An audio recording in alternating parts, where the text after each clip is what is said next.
Hola chicos, ¿cómo están? Soy Darek Serpa. Hola chicos, ¿cómo están? Soy Darek Serpa, bienvenidos a mi canal de YouTube.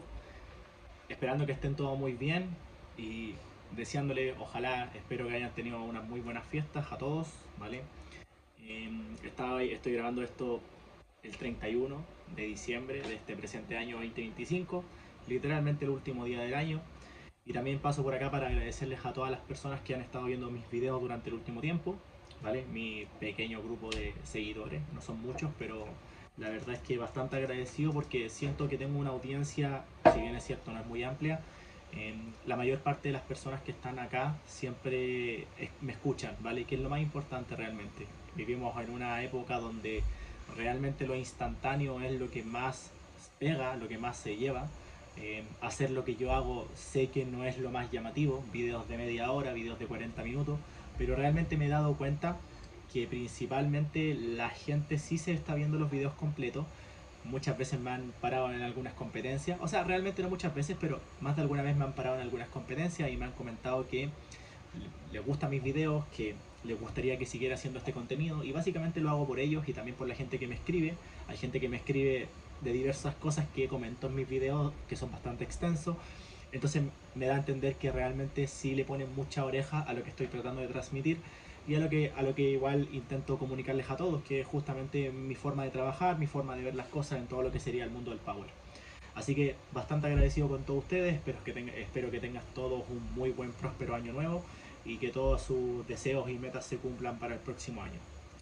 Así que sin nada más que agregar y para no extender tanto la intro, que siempre se me adelanta bastante, o sea, siempre se me extiende mucho, vamos a hablar de diversos tópicos que tengo acá anotados en mi pantalla, ¿vale? Estoy ahora viendo un poco el WhatsApp, que es justamente donde yo suelo anotar las cosas, no es muy ordenado, pero casi siempre mis mejores ideas salen desde acá.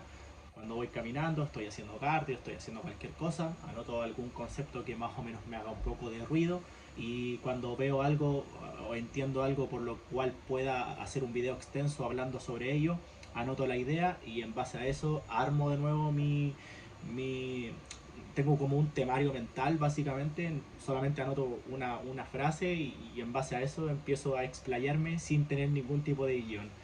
Me acuerdo de lo que tengo que hablar literalmente con solamente ver un par de palabras. Así que eso, voy a hablar de diversos tópicos en este video, así que va a ser un video un poco hablando de todo, no hablando solamente de una cosa o de una forma de programar o de un tópico o haciendo algún tipo de descargo o enseñando algún tipo de cosa con respecto al handling o hablando de programación puro, simplemente vamos a tocar diversas cosas, ¿vale?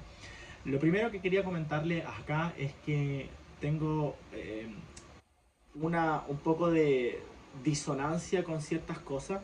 Hay ciertas cosas que me hacen un poco de ruido con respecto al tema del coaching y con respecto al tema de los entrenadores, principalmente porque, como ustedes pueden saber, todas las personas que trabajan suelen tener compañeros de trabajo o colegas más que nada o gente que comparte el mismo rubro.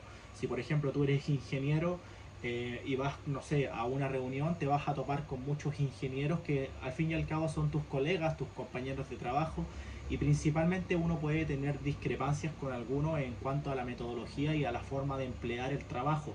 Sabemos que los dos son ingenieros, quizás salieron de distinto tipo de universidades, facultades, etcétera, etcétera, pero no hace que sean iguales. Los pensamientos son distintos y muchas veces esas cosas chocan. Y a mí, principalmente, a pesar de que no tengo un equipo de entrenadores en mi equipo directamente, eh, tengo justamente colegas del mismo rubro, o sea que compartimos el mismo rubro, independientemente si somos amigos o no somos amigos. Pero casi siempre me gusta observar un poco lo que hacen los demás entrenadores, tanto de mi país como los entrenadores de afuera. Principalmente el último tiempo me he enfocado mucho en lo que hacen los entrenadores de acá de Latinoamérica, que es justamente en el rincón donde yo me sitúo. Sé que también en Europa es distinto y sé que en Estados Unidos principalmente es distinto.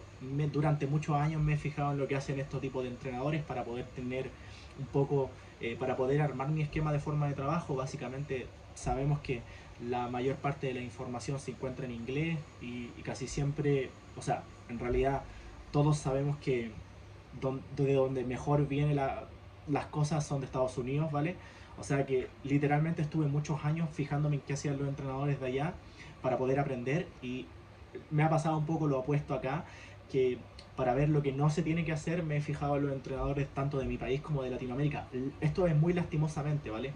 Me gustaría aprender mucho más de la gente que está acá en esta parte del rincón, que tener que ir afuera a tener que aprender de otro tipo de entrenadores, básicamente por eso. Por eso igual, para llegar un poco a esta conclusión, también es cosa de abrir un poco más los ojos. Podemos también saber cuántos entrenadores latinoamericanos tienen gente que tenga récords mundiales, o gente que haya ganado mundiales, o gente que haya hecho podios en mundiales, versus la cantidad de gente que ha tenido mucho más éxito a nivel mundial. Eh, Sabemos que claramente son las personas que viven en Norteamérica y también la gente que es europea. Entonces, claro, si fuera por intentar aprender de alguien, siempre uno se va a ir por la gente que haya tenido mejores logros y mayores resultados, porque eso habla mucho más de tu trabajo que cualquier otra cosa. Este es un deporte totalmente objetivo. La persona que tenga más logros, principalmente hay varios factores que podrían ayudarte a tener ese tipo de logros, como claro, el factor talento que a uno le llega como entrenador y hartas cosas más, pero si tú no eres buen entrenador, a cualquier talento grande que te llegue le va a llegar un techo. Entonces, principalmente, los buenos entrenadores es un conjunto de cosas. Se han juntado con muy buenos talentos y a la parte también tienen una forma de programar que es muy muy buena y saben mucho lo que hacen. Entonces, eso hace realmente los mejores resultados y hace explotar a los mejores atletas. Si tú tienes la suerte de entrenar algún talento pero no tienes el conocimiento para poder llevarlo a cabo, principalmente no vas a llegar a ningún sitio. O quizás puedes escalar bastante, pero el día de mañana tiene techo, ¿vale? O sea que literalmente aunque te llegue un caballo que corra, en algún momento va a cojear si es que tú no lo cuidas y no trabajas de buena manera, ¿vale? Un poco para resumirlo. Hay una carencia de habilidades bastante grande, ¿vale? En cuanto a lo que serían los entrenadores, y creo que es un poco más, esto está un poco más diagnosticado, por así decirlo, y yo creo que viene un poco más por la parte de que literalmente a la gente principalmente le cuesta un poco asumir los errores que uno comete. Hay cierto tipo de cultura con respecto a asumir los errores, que creo que en lo humano, o principalmente en este país, en Chile, cuesta mucho, ¿vale? O sea, literalmente al chileno, yo sé que hay mucha más gente de otros países que podría llegar a ver este video, pero la cultura del chileno es como, no es mi culpa, culpo a los demás. En casi todas las cosas, siempre en todos los deportes, es culpa del rival, es culpa de que o nos estafaron o nos robaron. Siempre le echamos la culpa a algo externo en vez de echarle la culpa a nosotros. Entonces, exculparse es algo que a nivel cultural en nuestro país es algo que está súper instaurado en la sociedad desde tiempo inmemorable, en casi todo. Y en el deporte, lastimosamente, tampoco es la excepción. Entonces, hay una cultura de exculparse bastante grande en lo que sería la comunidad de entrenadores de powerlifting acá en Chile. Yo lo he podido ver durante el tiempo, o sea, llevo bastante en esto, y puedo llegar a varias conclusiones directamente por el tiempo en que llevo trabajando en esto.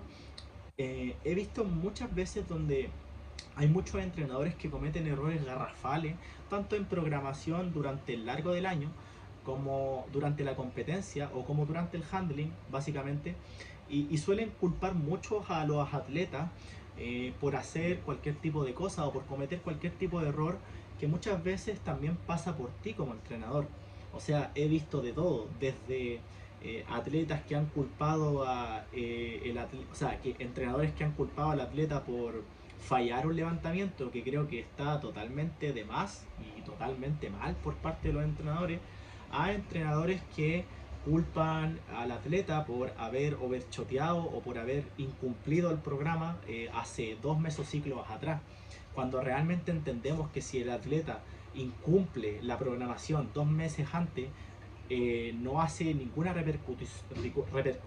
repercusión, perdón, de forma significativa a el momento en el cual estás ahora, que sería una competencia, ¿vale? Principalmente pasan muchas cosas. Cuando tú eres un entrenador que carece de habilidades, tanto a nivel técnica como a nivel de programación, la exculpación, o sea, el hecho de exculparse, ¿vale? Es mucho más grande. Por eso es que pasan muchas cosas a lo largo de el feeling que tiene un atleta con un entrenador, y por eso casi siempre se terminan peleando o se terminan yendo con otros entrenadores. Pero suele verse mucho que también a veces por parte del entrenador se cometen muchos errores que somos capaces incluso de reconocer nosotros mismos y de decirle al atleta: mira, ¿sabes qué? Esto que sucedió en este momento fue mi error, te voy a pedir una disculpa primero que todo, y segundo, no va a volver a suceder, o voy a hacer hasta lo imposible para que vuelva a suceder, porque realmente mi error te perjudicó en este momento como atleta, pero fue mi culpa, ¿vale? No pasa absolutamente nada. Si se fijan, lo acabo de decir y creo que no se me cayó el pelo, no soy menos persona y no soy menos hombre por asumirlo. Incluso creo que habla muy bien de uno como entrenador asumir tus errores, ¿vale? Asumir principalmente que no eres perfecto y que puedes estar sujeto a bastantes fallas por más conocimiento que tengas, ¿vale? Conozco entrenadores, o más que conozco, he visto entrenadores que llevan una década haciendo esto. Yo estoy cerca de esto, o sea, estoy más cerca de la década, cada vez más. Entrenadores que son de renombre, asumir y salir a dar la cara cuando hay un fracaso a nivel de equipo, a nivel deportivo. Recuerden que el atleta con el entrenador es un equipo, ¿vale?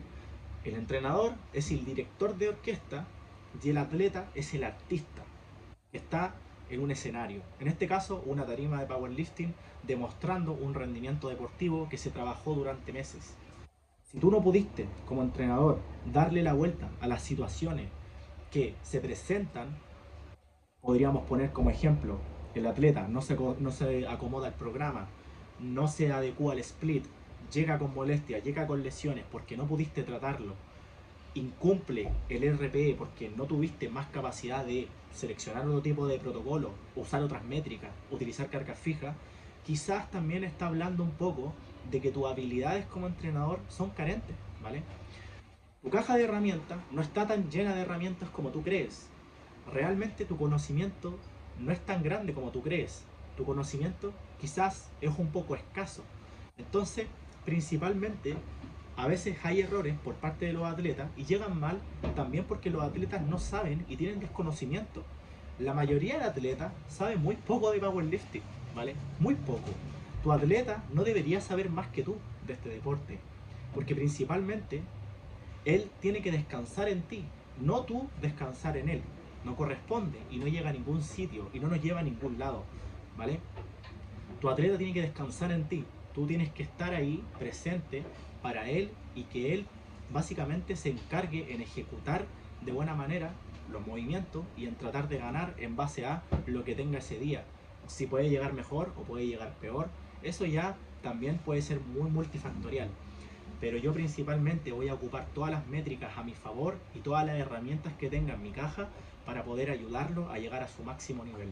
En algún momento puedes cometer algún error y también puedes comentárselo, ¿vale?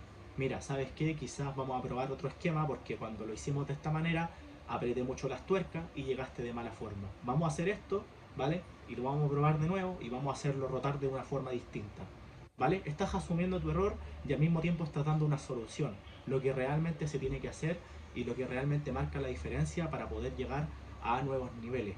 Recuerden también que justamente estamos buscando una evolución constante. No queremos estar en un estancamiento, y si llega el punto donde estamos en un estancamiento, por el motivo que sea, vamos a intentar a toda costa salir de ello. Los clientes te pagan, te pagan todos los meses y te renuevan para que tú te encargues de que estén avanzando. Ningún cliente que te pague está pagándote para mantener el rendimiento o para perder, ¿vale? Y si te dice que literalmente no le importa, quizás te está mintiendo, o quizás es un caso muy extraño, porque toda la gente quiere mejorar en este deporte. Es un deporte de rendimiento. Así que sin nada más que agregar, recuerden que un entrenador no tiene que descansar en un atleta, no tiene que echarle la culpa el 80% del tiempo, y simplemente tiene que ayudarlo. Ayúdalo a llegar en su mejor momento, ¿vale? Si tiene problemas, quizás a nivel psicológico, sentimental, emocional, a lo mejor, evidentemente, uno llega hasta donde llega, uno no es psicólogo, ¿vale? Pero a lo mejor quizás sí le puedes dar un consejo que le puede servir y lo puede ayudar. Si tiene molestias, si tiene lesiones, vuelvo y repito, uno llega donde llega.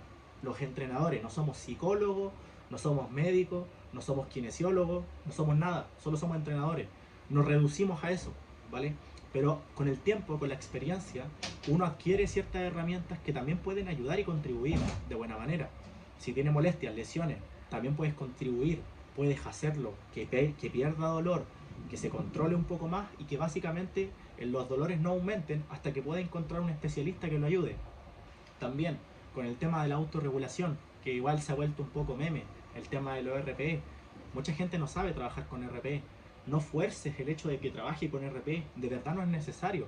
Puede trabajar con kilos fijos, puede trabajar con carga acabada, puede trabajar con rango de peso. O sea que hay un abanico de posibilidades para que tu atleta no siempre se someta a estar fallando porque realmente o no sabe o quizás tiene el ego muy arriba y piensa que un RP8 es un RP6 porque él lo sintió 6 pero realmente no le entraban ni dos más.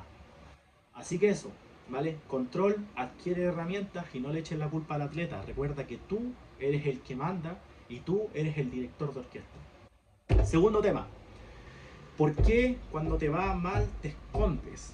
¿Vale? ¿Por qué cuando a ti como entrenador o como atleta te va mal no muestras eso en tus redes sociales o simplemente te escondes, te ocultas y básicamente pasas durante un tiempo hasta que claramente la tormenta baje, donde principalmente estás muy retirado de las redes sociales, muy retirado de tu círculo de amigos, incluso no hablas con casi nadie porque básicamente estás masticando el fracaso que tuviste y eres incapaz de mostrarlo, ¿vale? Pienso que realmente cada uno sabe y cada uno es responsable de lo que postea en las redes sociales. Nadie está obligado a postear la parte buena o la parte mala, nadie está obligado directamente a postear. Tú posteas lo que realmente tú quieres postear. Pero creo que la cultura de solamente postear las cosas positivas en las redes sociales en cuanto a la materia de powerlifting, pienso que está totalmente mal. Pienso que están todas las cosas funcionando al revés. La gente no se hace un poco la idea de lo duro que puede llegar a ser este deporte en algunas partes de la temporada. En alguna parte del tiempo en el que hagas powerlifting, vas a darte cuenta que este deporte literalmente, casi siempre, es muy difícil, ¿vale?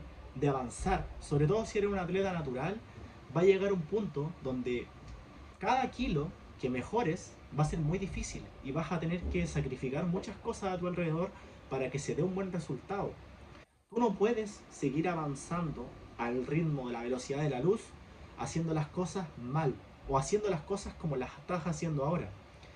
Hay un dicho que me gusta bastante que dice que todo lo que uno tiene lo va a perder, literalmente. Porque la vida no funciona solamente teniendo cosas buenas y pasando buenos momentos.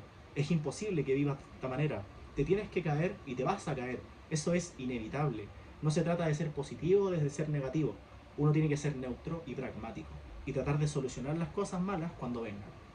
Pero también para eso uno necesita estar blindado y tener las expectativas neutras.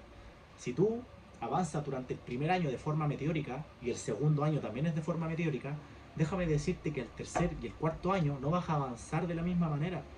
Que no te extrañe que vayas a la competencia y que te demores un año haciendo bloque tras bloque tras bloque, momentum tras momentum tras momentum, y que después llegues a una competencia durante un año haciendo off-season, trabajando, trabajando, trabajando, y que no te extrañe llegar a esa competencia con las expectativas de ser campeón o de expectativas muy altas de tener un podio o de clasificar a un nacional, que no te extrañe que incluso empates tu total de hace un año atrás o que directamente no mejores, ¿vale?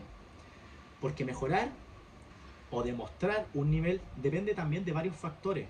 A lo mejor quizás realmente tenías el punto y tenías la fuerza, pero por intentar ganar o intentar aguantar otra posición o por intentar un objetivo todavía aún más grande, probablemente tu total se va a ver perjudicado. Cuando uno se expone más, puede perder más. Cuando uno se expone más, no pierde menos. Es justamente lo contrario. Cuando uno hace saltos más grandes, te expones a perder mucho más total. Entonces, nada viene sin un precio. Todas las cosas que uno hace en la vida, y mientras uno más extremo sea, se arriesga mucho más. Si tú estás dispuesto a tomar estos riesgos para poder tener, si tienes grandes objetivos y quieres lograr cosas grandes y al mismo tiempo te expones mucho más al fracaso, déjame decirte que en algún momento vas a fracasar y vas a tener menos resultados. No significa que haya que morirse y no significa que uno tenga que dejarlo.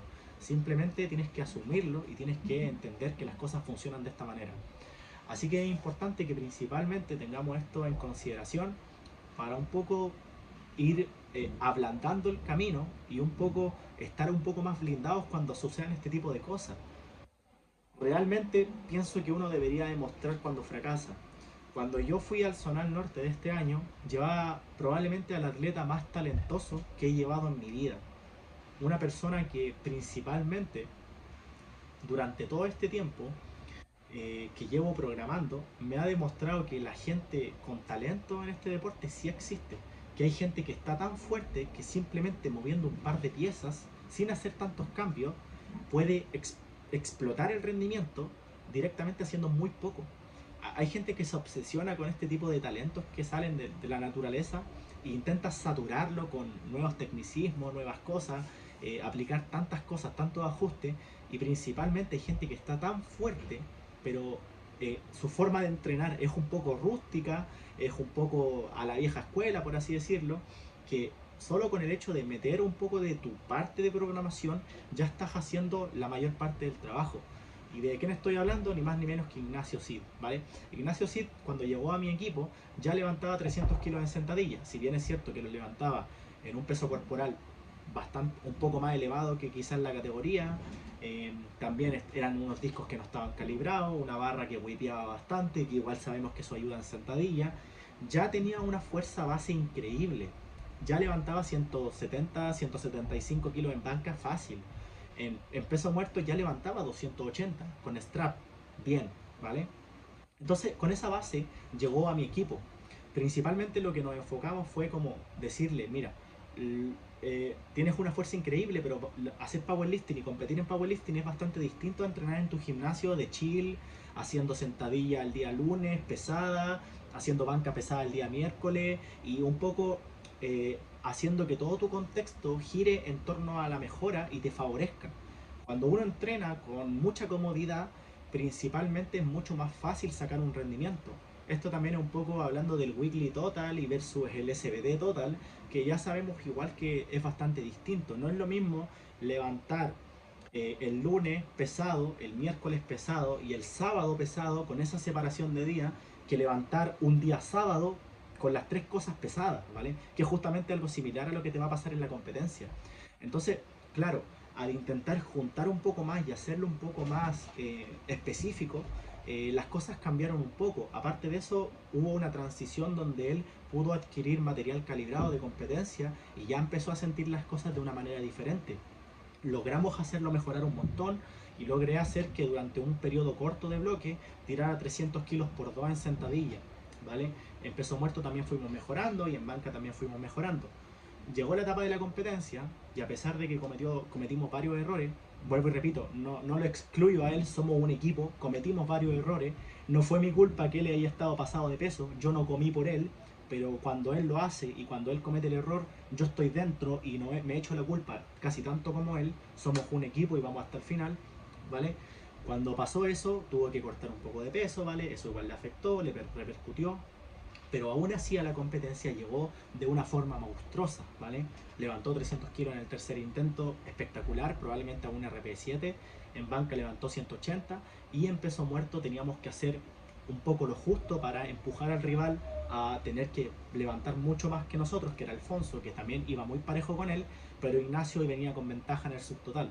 Entonces si nosotros levantábamos en torno a 270, 280, probablemente Alfonso hubiese tenido que meter 310 a 315 en peso muerto. Y probablemente, según mi criterio, no los tenía. ¿Vale? 300 kilos los levantó y con eso nos fulminó, pero también fue porque Ignacio soltó el agarre en el segundo intento y en el tercer intento le puse 282 kilos y medio, hice un incremento de 20 kilos desde el segundo al tercero, a pesar de que el segundo lo falló, ¿vale? Y justamente como hice ese incremento, el tercer intento salió igual de fácil porque por fuerza no falló, el segundo lo falló por agarre y en el tercero sí o sí nos veíamos obligados a meter el incremento porque o si no, Alfonso iba a tener que meter mucho menos para ganar, ¿vale? Ya que Alfonso tiene un peso muerto muy muy bueno. Entonces lo que pasó fue que básicamente con 282 kilos y medio obligábamos a Alfonso a meter entre 310 a 312,5 y lo empujábamos mucho más a la derrota. Con eso hubiésemos quedado segundo en el overall, ¿vale? Hubiésemos ganado, hubiésemos quedado en el overall, ¿vale? Como decía, ya teníamos la sentadilla más fuerte del evento y eso que a ese campeonato del Zona Norte fue gente que tiraba mucho peso, fueron auténticos monstruos a ese campeonato. Nosotros tuvimos la sentadilla más pesada. Aparte de eso, ganamos la banca, ¿vale? Primer lugar en banca, que incluso eso clasificó directamente a Ignacio a Only Bench, ¿vale? Porque ganó el Only Bench. Y aparte de eso, con ese peso muerto también hubiese quedado primero en el ranking de 120 a nivel nacional en IPF Fechipo, ¿vale? Slash Fechipo. Hubiésemos llegado con todo, ¿vale? O sea, si hubiese metido ese peso muerto, hubiese literalmente sido el número uno, el 120 número uno rankeado en este país. El mejor 120 de Chile en prognosis hasta que no sea el nacional, ¿vale? Todas esas cosas me daban a entender que Ignacio literalmente tenía el potencial y sigo pensando que lo tiene para ser campeón nacional de la categoría 120. Es una persona que proyecta 320, 330 kilos en sentadilla, cuando el récord actual son 320. Podría romper el récord, yo creo personalmente que lo puede romper fácilmente. En banca también tiene una banca súper competente para la categoría, ya que en banca principalmente se mueven entre 160 180 kilos. Ignacio Cid está en el rango alto, ¿vale? Hay por ahí personas que mueven un poco más, pero solamente compiten en Only Bench, así que no cuenta. Y en peso muerto, que es la principal debilidad por agarre, ni siquiera por fuerza, creo que también es competente, porque yo creo que tiene la fuerza incluso para levantar 300 kilos. Lo que pasa es que su agarre no es capaz de soportarlo. Hay gente que, claro, tiene mucha fuerza en peso muerto, pero su agarre no es capaz de soportar el peso. Entonces por ahí vienen los problemas. Y justamente lo que pasó fue esto, lo que le había comentado. En el tercer intento falló el peso muerto y con eso perdimos el campeonato. O sea que literalmente, en vez de quedar primero en el ranking, quedó sexto. Entonces lo sacó del ranking, le hizo perder el campeonato, perdimos el segundo puesto del overall y básicamente para mí, siendo honesto, aunque realmente vuelvo y repito, son factores externos que yo principalmente no puedo controlar, sentí que literalmente fue un fracaso. Era uno de los mayores talentos, teníamos las expectativas bastante altas, porque podíamos tenerlas, ¿vale? Hay una diferencia entre tener las expectativas altas cuando no puedes tenerlas versus cuando tienes las expectativas altas porque sí puedes tenerlas. Creo que hay que saber diferenciarlo y yo pienso que el talento manda en ese tipo de expectativas. Y justamente es uno de los atletas más fuertes que tengo en mi equipo. Y sentí que fue un fracaso y la verdad me dolió bastante cuando salimos de ese torneo y cuando falló el tercer intento. Soy una persona muy competitiva en todo lo que hago. Cuando era atleta competía a full, quería ganarle a todo el mundo y creo que le gané a casi todos cuando competía. Solamente no le gané a una persona. Ese año le gané a todos, ¿vale? Me vengué de todo el mundo, literalmente. Me ganaron en un zonal, después en el nacional les gané a los que me habían ganado, excepto al campeón. Y luego de eso le fui ganando a todo el mundo ese año. Ese año también el nivel era mucho más bajo que ahora. Pero soy una persona que siempre he querido ser muy competitiva en todo lo que respecta al powerlifting porque principalmente cuando descubrí que esto era mi pasión, hace 6 años atrás, siempre quise ser el mejor, ya que cuando era mucho más chico, mucho más joven, jamás pude destacar en algo. Y ahora que quizás tengo la chance de destacar en algo, siempre he querido ser lo más competitivo posible. Eso también me ha traído bastantes problemas y he intentado empezar a resolverlo, ¿vale? E intentar entender que hay cosas que siempre se me escapan un poco de lo que quiero, que yo tampoco puedo tener ambiciones que el mismo atleta no tiene y tampoco puedo levantar por él, ¿vale? Eso también lo tengo súper claro, ¿vale? Pero aún así me cuesta y me duele cuando un atleta mío pierde y principalmente cuando sé que puede ganar. Así que cuando uno es así de competitivo y cuando uno principalmente siente la pasión que poca gente puede llegar a sentir por este deporte, porque hay mucha gente que lo hace por hobby o porque de verdad le divierte. Para mí esto no es un hobby, no me divierte casi todo el tiempo, o sea, lo disfruto, pero también genera estrés y genera también bastantes problemas, no solamente cosas buenas, sino también cosas malas. A este nivel de deporte, de rendimiento, también hay mucho estrés sumado y eso eleva mucho lo que sería el cortisol, y principalmente hay temporadas donde uno como entrenador o como atleta la pasa mal, ¿vale? Y también quería comunicarles, no todo es color de rosas como se puede llegar a ver. Uno hace apuestas como entrenador y muchas veces no funcionan. Y lo importante siempre es dar la cara y decir que no funcionó y decir que quizás cometimos errores y vamos a intentar remediarlo, ¿vale? Principalmente no encuentro qué errores cometí en lo que sería la preparación de Ignacio, porque la selección de intento estuvo perfectamente buena. Los 282.5 que le puse de tercero no eran una locura porque, vuelvo y repito, el intento anterior falló por agarre, no por fuerza. Intentamos ayudarlo, le limé un poco las manos, le eché bastante magnesio y aún así se le soltó igual. Y lo peor es que se le soltó arriba. Tengo el video en mi Instagram para los que lo quieran ver. Eh, Se le soltó arriba, literalmente solamente faltaba esto para bloquear, o sea, extender la cadera 1 centímetro más y se le soltó, o sea que fue un poco caprichoso en ese sentido, pero es lo que es, ¿vale? Y eso quería comunicarles a todos. Las cosas muchas veces no salen como uno quiere, pero uno como entrenador y como atleta no tiene que esconderse. Demuestro que también soy un ser humano y puedo perder, puedo tener mis fracasos, por así decirlo. Lo muestro, lo expongo, expongo el caso, expongo que quizás en algún momento hay que hacer otro tipo de estrategia. Evidentemente el agarre es algo que trabajamos ahora de forma directa casi todos los bloques, y esas son las soluciones que planteo. Demuestro que hubieron errores en la programación, puede ser por temas de agarre, a lo mejor tendría que haber enfocado las cosas de una manera diferente con el agarre, los bloques previos, tendría que haber hecho más hold o lo que sea, y no lo hice, ¿vale? Entonces me culpo a mí, lo muestro y demuestro que somos un equipo y la pérdida es de los dos perdimos, no solamente él, también siento que perdí yo. Así que eso, ¿vale? Ahí tienen el ejemplo de que principalmente no pasa absolutamente nada por mostrarse cuando uno fracasa, ¿vale? O principalmente no escudarse en que la culpa es del atleta por, no sé, por fallar. O sea, no le puedo echar la culpa porque se le soltó la barra. No aguantó más, su mano no aguantó más, el antebrazo tampoco. No puedo, no puedo echarle la culpa por eso. Y aunque pudiera, no lo haría. Porque somos un equipo y así son hasta el final, ¿vale? Recuerden que cuando el barco se hunde, las ratas saltan primero y yo no me considero una rata. Siempre me hundo hasta el final. Sin nada más que agregar, feliz año nuevo a todos. Muchas gracias a la comunidad de YouTube. Estuve lo más constante posible este año. Creo hacerlo y quiero hacerlo mejor el próximo año que viene. Me gustaría empezar a subir 2 videos semanales, pero no me puedo comprometer porque es un poco difícil a nivel laboral compaginarlo y a nivel de entrenamiento, ya que me encuentro en un periodo de entrenamiento que es bastante comprometedor, sobre todo porque hay que estar bastante en focus para poder progresar en cuanto a lo que sería mi composición corporal y mi rendimiento, ya que estoy intentando bajar y volver a 93, ya estoy muy cerca, estoy pesando 96, así que no puedo aflojarle, entonces eso igual me demanda bastante tiempo, pero haremos lo posible. Sin nada más que agregar, recuerden ponerse fuerte, entrenar hasta morir y darlo todo, ¿vale? Que siempre, siempre el trabajo duro paga.